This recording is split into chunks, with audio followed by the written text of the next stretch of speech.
அரசியலில் லஞ்சம், ஊழல், அதிகார துஷ்பிரயோகம் ஆகியவை மலிந்த ஒரு தேசத்தில் இப்படிப்பட்ட ஒரு மாமனிதன் இருந்திருக்கிறார் என்பதே ஆச்சரியமாக இருக்கிறது.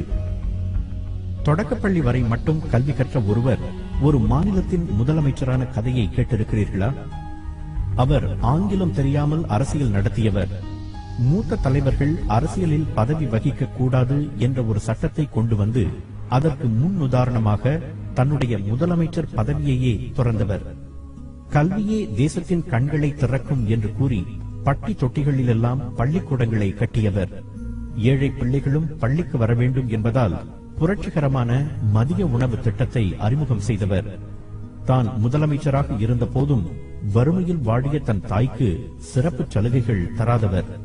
சினிமாவில்தான் இது போன்ற கதாபாத்திரங்களை பார்க்க முடியும் என்று சொல்லும் அளவுக்கு தமிழகத்தில் நம்ப முடியாத நல்லாட்சியை தந்து இரவா புகழ் பெற்ற அந்த உன்னத தலைவரின் பெயர் காமராஜர். அவரை போன்ற தலைமைத்துவம் தமிழ்நாட்டில் தொடர்ந்திருந்தால் அந்த மாநிலம் தரணி போற்றும் அளவுக்கு உயர்ந்திருக்கும் என்பது மறுக்க முடியாத உண்மை. 1903 ஜூலை 15 தமிழ்நாட்டின் விருதுநகரில் குமாரசாமி நாடார், சிவகாசி அம்மாள் ஆகியோருக்கு மகனாக பிறந்தார் காமராஜர். ஏழ்மையான குடும்பம். இந்தியாவின் களங்கமாக இருக்கும் உயர்ந்த ஜாதி, தாழ்ந்த ஜாதி என்ற சமூக அமைப்பில் அவர் தாழ்த்தப்பட்ட ஜாதியைச் சேர்ந்தவர். ஏழ்மை காரணமாகவும் படிப்பு ஏறாததன் காரணமாகவும் அவரால் 6 ஆண்டுகள் தான் கல்வி கற்க முடிந்தது. 12வது வயதில் அவர் தனது தாய்மாமனின் துணிக்கடையில் வேலை பார்த்தார். அப்போது இந்தியா முழுவதும் சுதந்திர தீ கொழுந்துவிட்டு எரிந்து கொண்டிருந்தது.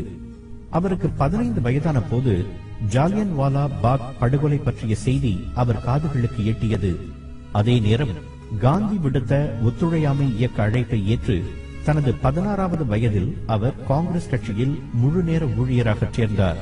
அன்றிலிருந்து பல ஆண்டுகள் அவர் சௌகரியம், பதவி என்று பாராமல் கட்சிக்காக கடுமையாக உழைத்தார். 1930 ஏப்ரல் மாதம் வேதாரண்யத்தில் காந்தி அடிகளின் உப்பு சத்தியாகிரகத்தில் கலந்து கொண்டார். அதனால் அவருக்கு 2 ஆண்டு சிறை தண்டனை விதிக்கப்பட்டது. அந்த முதல் சிறை தண்டனைக்கு பிறகு அவர் மேலும் 5 முறை சிறைவாசம் அனுபவித்திருக்கிறார். கிட்டத்தட்ட 8 ஆண்டுகளை அவர் சிறையில் கழித்திருக்கிறார். 1940 பிப்ரவரி மாதம் தமிழ்நாடு காங்கிரஸ் கட்சியின் தலைவராக அவர் தேர்ந்தெடுக்கப்பட்டார். அந்த பொறுப்பை அவர் அடுத்த 14 ஆண்டுகளுக்கு வகித்தார். 1952 நாடாளுமன்ற உறுப்பினராக தேர்ந்தெடுக்கப்பட்டார். அடுத்த 2 ஆண்டுகளில் அவர் சென்னை மாநிலத்தின் முதலமைச்சரானார். மிகவும் தயக்கத்தோடுதான் அந்த பொறுப்பை அவர் ஏற்றுக்கொண்டதாக குறிப்புகள் கூறுகின்றன. இந்தியாவில் ஆங்கிலம் தெரியாத ஒருவர் ஒரு மாநிலத்தின் முதலமைச்சரானது அதுவே முதல் முறை. ஆனால் ஆங்கிலம் தெரியாமலும் 6 ஆண்டுகளே கற்ற கல்வியுடனும் முதலமைச்சர் பொறுப்பை ஏற்ற அவர்தான் அடுத்த 9 ஆண்டுகளுக்கு தலை சிறந்த தலைமைத்துவத்தை தமிழ்நாட்டுக்கு வழங்கினார். அவரது காலகட்டத்தில் இந்தியாவிலேயே மிகச்சிறந்த முறையில் நிர்வகிக்கப்பட்ட மாநிலம் என்ற பெருமையை பெற்றது தமிழ்நாடு. அப்படி அவர் என்ன செய்தார்? அரசியலில் தன்னை எதிர்த்தவர்களையே ஒருவர் அரவணைத்த கதையை நீங்கள் கேள்விப்பட்டிருக்கிறீர்களா? காமராஜர் முதலமைச்சரான உடனேயே அதே பதவிக்கு தன்னை எதிர்த்து போட்டியிட்ட சி. சுப்பிரமணியம், எம். பக்தவச்சலம் ஆகிய இருவரையும் தன் அமைச்சரவையில் சேர்த்துக் கொண்டு அனைவரையும் வியப்பில் ஆழ்த்தினார். அவர் தனது அமைச்சர்களுக்கு சொன்ன அறிவுரை என்ன தெரியுமா? பிரச்சனையை எதிர்கொள்ளுங்கள். அவை எவ்வளவு சிறியதாக இருந்தாலும் பரவாயில்லை. அவற்றை தீர்ப்பதற்கான வழிகளை தேடுங்கள். நீங்கள் ஏதாவது செய்தால் மக்கள் நிச்சயம் திருப்தி அடைவார்கள் என்பதுதான். அவரது நல்லாட்சியில் கல்வித்துறையிலும் தொழில்துறையிலும் தமிழ்நாடு துரிதமான வளர்ச்சி கண்டது. மாநிலம் முழுவதும் பல புதிய பள்ளிகளை கட்ட உத்தரவிட்டார். பழைய பள்ளிகள் சீர் செய்யப்பட்டன. ஒவ்வொரு கிராமத்துக்கும் ஒரு தொடக்கப்பள்ளி, ஒவ்வொரு பஞ்சாயத்துக்கும் ஓர் உயர்நிலை பள்ளி இருப்பதை உறுதி செய்தார். எழுத்தறிவின்மையை போக்க வேண்டும் என்பதற்காக 11ஆம் வகுப்பு வரை இலவச கட்டாய கல்வியை அறிமுகப்படுத்தினார். ஏழை சிறுவர்களின் வயிறு காயாமல் இருக்க லட்சக்கணக்கான சிறுவர்களுக்கு மதிய உணவு வழங்கும் உன்னதமான திட்டத்தை அறிமுகம் செய்தார். ஜாதி, வகுப்பு, ஏழை பணக்காரன் என்ற பேதத்தை ஒழிக்க விரும்பிய அவர் எல்லா பள்ளி பிள்ளைகளுக்கும் இலவச சீருடைகள் வழங்கினார்.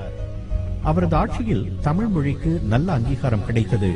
பள்ளிகளிலும் உயர்கல்வி நிலையங்களிலும் தமிழை போதனா மொழியாக்கியதோடு அறிவியல் தொழில்நுட்ப பாட புத்தகங்களும் தமிழில் வெளிவரச் செய்தார். அரசாங்க அலுவலகங்களுக்கு தமிழ் தட்டச்சு இயந்திரங்கள் அறிமுகமாயின. நீதிமன்றங்களிலும் வழக்குகளை தமிழில் நடத்த ஊக்குவிக்கப்பட்டது. அவரது ஆட்சியில் விவசாயம் நல்ல வளர்ச்சி கண்டது. வைகை அணை, மணிமுத்தாறு அணை, கீழ்பவானி அணை, பரம்பிக்குளம், சாத்தனூர் அணை என்று பல அணைக்கட்டு திட்டங்கள் அசுர வேகத்தில் நிறைவேற்றப்பட்டன. தொழில்துறையிலும் முத்திரை பதித்தார் காமராஜர். நெய்வேலி பழுப்பு நிலக்கரி, சென்னை ஆவடி ராணுவ தளவாட தொழிற்சாலை, சென்னை இந்துஸ்தான் டெலிபிரிண்டர்ஸ் என பல பெரிய தொழில்கள் தமிழ்நாட்டில் உருவாயின. அவரது மாட்சிமை பொருந்திய ஆட்சியை கண்டு இந்திய பிரதமர் நேரு இந்தியாவிலேயே மிகச்சிறந்த முறையில் நிர்வகிக்கப்படும் மாநிலம் தமிழ்நாடு என்று பாராட்டினார். இப்படிப்பட்ட சிறந்த ஆட்சியை வழங்கியதால் தான் தொடர்ந்து 3வது முறையாக தமிழக முதலமைச்சராக காமராஜர் தேர்ந்தெடுக்கப்பட்டார். இவ்வளவையும் செய்த அவர் அடுத்து செய்த காரியம் அரசியலுக்கே ஒரு புதிய இலக்கணத்தை கற்றுத்தந்தது. காங்கிரஸ் கட்சி அதன் துடிப்பையும் வலிமையையும் இழந்து வருவதாக உணர்ந்த காமராஜர் எல்லா மூத்த காங்கிரஸ் தலைவர்களும் தங்கள் அரசியல் பதவிகளை ராஜினாமா செய்துவிட்டு நாட்டு நலனுக்காக கட்சி பணிகளில் ஈடுபட வேண்டும் என்ற ஒரு திட்டத்தை உருவாக்கி பிரதமர் நேருவிடம் பரிந்துரைத்தார். 2 மாதங்களில் அந்த திட்டத்தை ஏற்றுக்கொண்டது காங்கிரஸ் பணிக்குழு. அந்த திட்டத்திற்கு காமராஜர் திட்டம் என்றே பெயரிடப்பட்டது. தனது திட்டத்துக்கு முன் உதாரணமாக இருக்க 1963ஆம் ஆண்டு அக்டோபர் 2ஆம் தேதி தனது முதலமைச்சர் பதவியை ராஜினாமா செய்தார் அந்த அதிசய தலைவர்.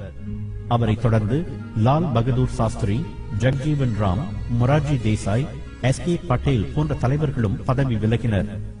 அதே ஆண்டு அகில இந்திய காங்கிரஸ் கட்சியின் தலைமை பொறுப்பை அவருக்கு தந்தார் ஜவஹர்லால் நேரு. அதற்கு அடுத்த ஆண்டே நேரு இறந்ததை தொடர்ந்து இந்தியாவின் அடுத்த பிரதமராக லால் பகதூர் சாஸ்திரியை முன்மொழிந்தார் காமராஜர். 2 ஆண்டுகளில் சாஸ்திரியும் மரணத்தை தழுவ அப்போது 48 வயதை நிரம்பியிருந்த நேருவின் மகள் இந்திரா காந்தியை இந்தியாவின் அடுத்த பிரதமராக்கினார் காமராஜர். அந்த 2 தலைமைத்துவ மாற்றங்களையும் அவர் மிக லாபகமாக செய்து முடித்ததால் அவரை கிங் மேக்கர் என்று அழைத்தனர் பத்திரிகையாளர்களும் மற்ற அரசியல்வாதிகளும். இப்படி தமிழ்நாட்டில் மெச்சத்தக்க பொற்கால ஆட்சியை தந்த காமராஜர் தனது கடைசி மூச்சு வரை சமூக தொண்டிலேயே குறியாக இருந்தார். 1975ஆம் ஆண்டு அக்டோபர் 2ஆம் தேதி தனது 72வது வயதில் அவர் காலமானார். அதற்கு அடுத்த ஆண்டு அவருக்கு உயரிய பாரத ரத்னா விருது வழங்கி கௌரவித்தது இந்திய அரசு. சமூக தொண்டையே பெரிதாக நினைத்ததால்